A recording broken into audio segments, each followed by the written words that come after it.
नमस्कार बच्चों, कक्षा 4 में आपका स्वागत है। आज हम अध्याय 5 कविता युगावतार गांधी की अंतिम 12 पंक्तियों का भावार्थ समझेंगे।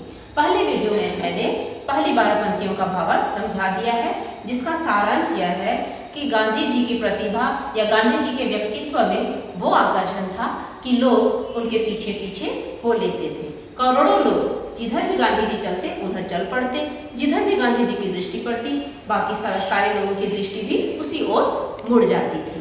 साथ ही साथ गांधी जी जिसके ऊपर अपना प्यार उड़ेलते, बाकी लोग भी उसे अपना प्यारा या अपना कृपा पात्र बना लेते। गांधी जी जिस पर अपनी श्रद्धा दिखाते, लोग उसके आगे नतमस्तक हो जाते।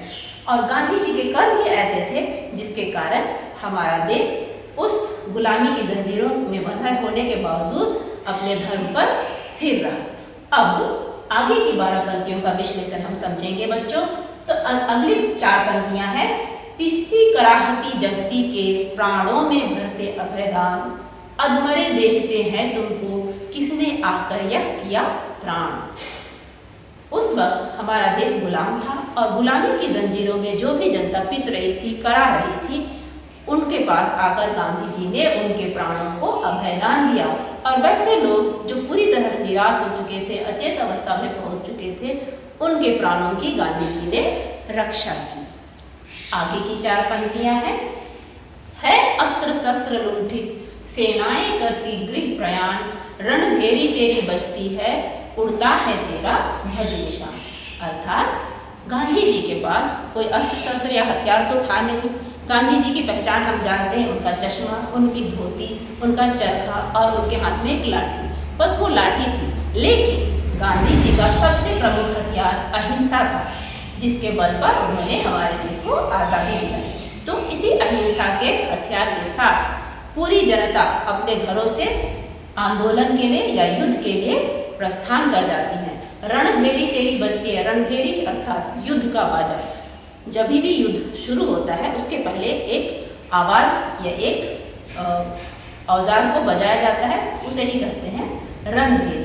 ठीक है, तो जब भी ये रणभेरी हुई गांधी जी का आह्वान, क्योंकि ये स्वतंत्रता से संबंधित है, तो गांधी जी के एक आह्वान पर पूरी जनता उनके साथ हो पड़ती थी। और साथ ही साथ गांधी जी का ध्वज निशान लेकर चलती थी। यही तिरंगा भी उस वक्त हमारा ध्वज निशान था, बस वहां पर बीच में चरखा होता था। ठीक है बच्चों, अब आगे की 4 पंक्तियां। हे युग दृष्टा, हे युग सृष्टा, पढ़ते कैसा यह मोक्ष मंत्र, इस राजतंत्र के खंडहर में उगता अभिनव भारत स्वतंत्र। ये हमारी अंतिम 4 पंक्तियां इस कविता की।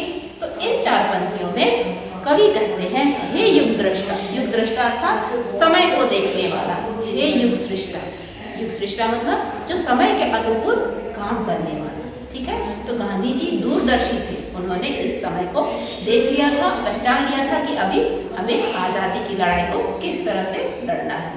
और उन्होंने अपनी एक सेना बनाई जिसमें करोड़ों लोग उनके साथ साथ हो लिए। और उन्होंने आज़ादी के विचार को, मोक्ष मंत्र अर्थात आज़ादी के विचार को लोगों के मनों में भर दिया।